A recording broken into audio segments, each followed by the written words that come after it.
My name's Lachlan, and I'm here to tell you why you should strive to be a miserable programmer. Because, let's face it, programming makes you proud. Pride comes before the fall. Ipso ergo, no pride, no fall. So, if you want to make sure that you never go from your highest high to your lowest low, it's simple, it's obvious.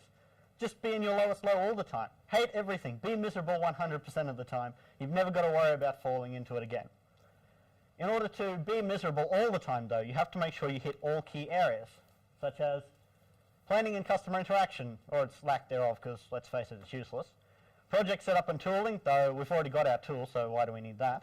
Development and testing, testing's a joke. And deployments, maintenance, and of course mindsets, because you don't want any sliver of happiness getting into your life.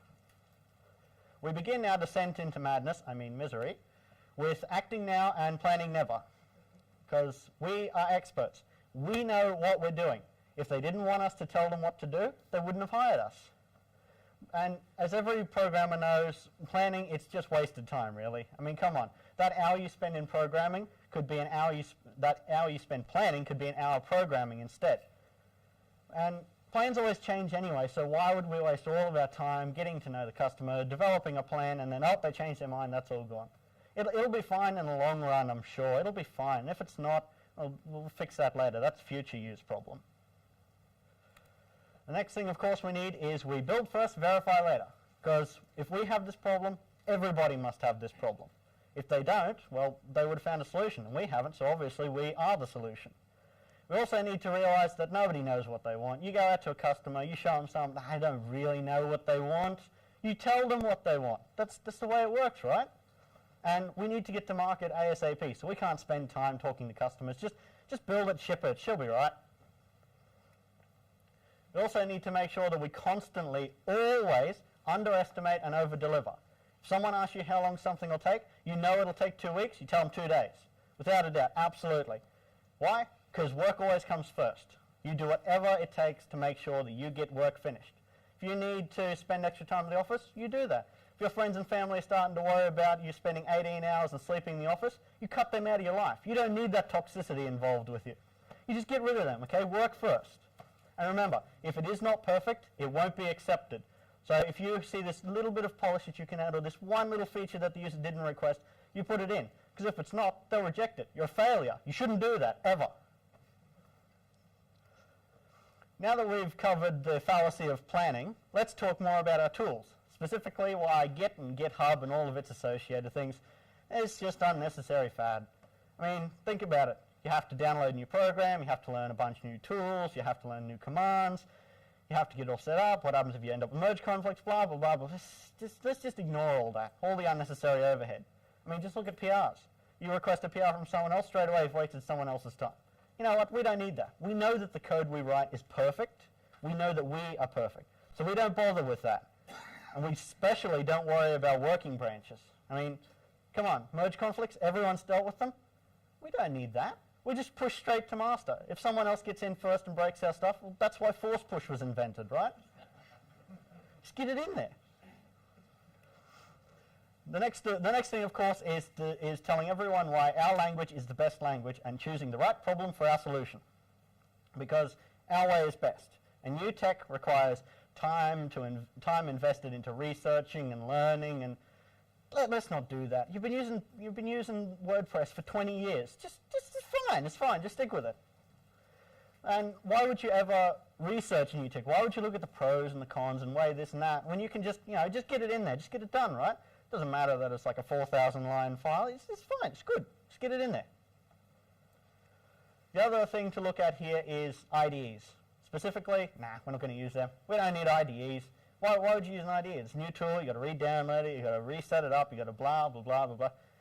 It's fine. We write perfect code, so we don't need anything like linting or code duplication or code navigation. We're fine. We got it covered. Trust me, I'm an expert. Just as a footnote here, no one really uses Vim or Emacs. They're just a fad, okay? Mousepad all the way. Next, of course, is spaghetti code. Named so because it's so absolutely delicious that everybody should be including it all the time. Spaghetti code is, for those who aren't aware, tightly coupled code. Making that file increasing the line numbers makes you not only look like you're working harder, but it's so much easier to read. You need to work out what a function's being called, just go up a couple hundred lines. Bam, there it is, straight away. Doesn't matter if it's duplicated, it'll be fine. For anyone in here who's thinking modularization, breaking code up, making it smaller and easier to read, no. Come on, man. If I break it up, then I'd have to open 20 notepads to find what I wanted to find. I could just shove it in one file, Control F, problem solved. And besides, when you look at this, just think about it. It works, right? And if it works, well, obviously it's not discouraged. You just, more features, get it out there. Another big one, and definitely this is a key takeaway.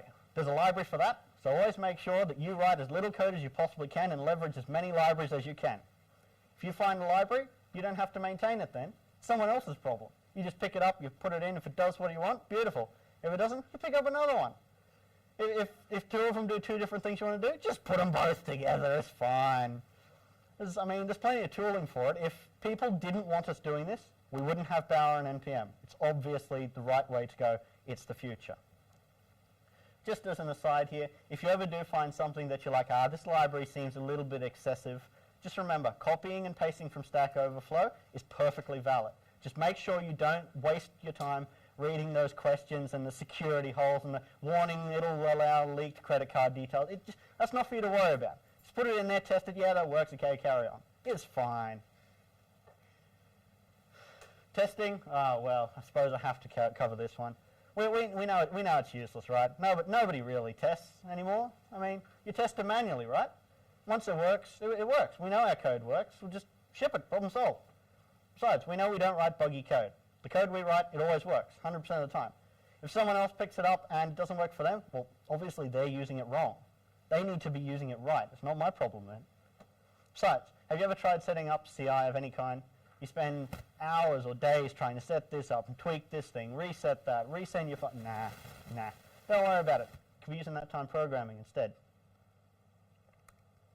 Exception handling is definitely another very hot topic I've been looking into. And I can say I can't understand why people are so confused. Just wrap main and call it a day. You should always wrap as late as possible, because after all, if you do that, you'll never have a crash.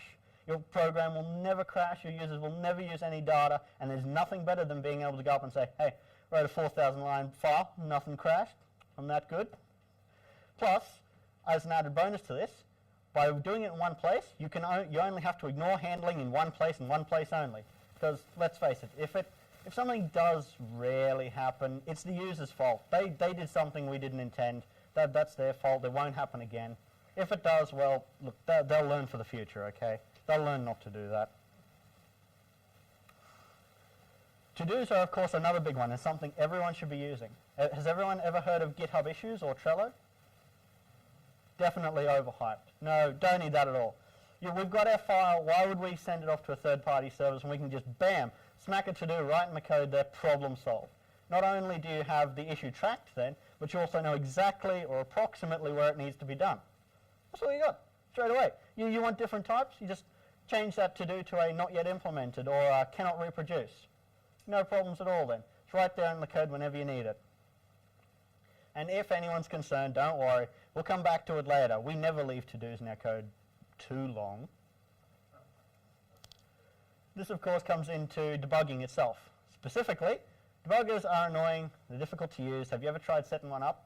You have to manually define breakpoints. You have to manually step through the code. You have to manually interpret all sorts of data structures. That's just a waste. Let's just log everything and just see what it looks like, right?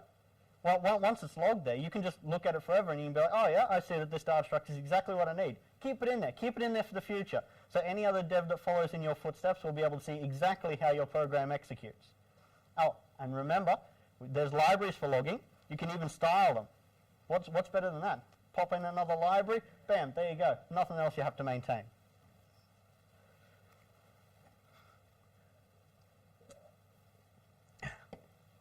Security is definitely, I'm sure that while I'm talking about this, there's something tuning away in the back of your mind about security.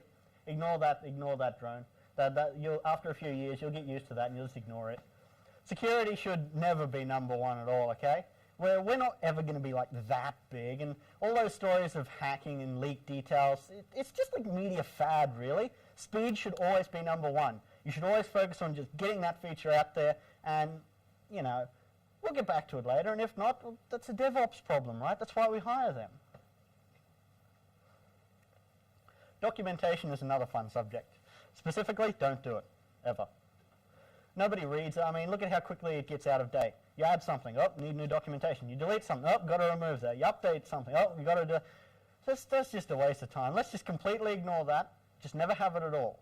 Because, yes, I am aware there are automated tools. But again, you have to download it, you have to set it up, you have to research how it works. And what happens if the documentation on your documentation generation is wrong? Yeah, and, you know, just thinking about it, thinking about how users are going to use it, nobody really reads documentation. Like, our code is perfect as is. If we need it, just read the code.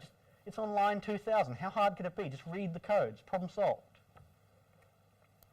Speaking of, a way that everyone should take to their executives, a way to save money. Prod, it's the new staging. I mean, think about it. If you have to duplicate staging, then you've got more infrastructure. You've got more cost. Just eliminate that whole layer. Get the feature straight to the customer. You'll know exactly what they think of it straight away. Yeah, and double benefit here. You don't need QA at all. Why QA? You just send it to the customer, let them come back to you, and poof, problem solved. Save you a lot of bucks right there. I mean, honestly, like, it'll be fine, right? The last thing, and definitely the most crucial thing I want everyone to take away from this. There is only one sentence you memorize that will secure your misery. That's not how we do it here. It does not matter what someone brings to the table. It does not matter what they think. It does not matter how much research they throw at you. You know best. You are the expert, not them. Anytime someone comes in with something new, just remember, free will breeds bugs. You want to crush their free will and their morale before they get too full of themselves. They are to do exactly as they are told and nothing more.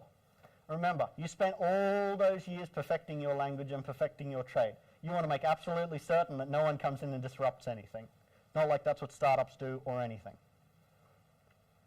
So to conclude, for those who haven't nodded off yet, planning in itself is a fallacy.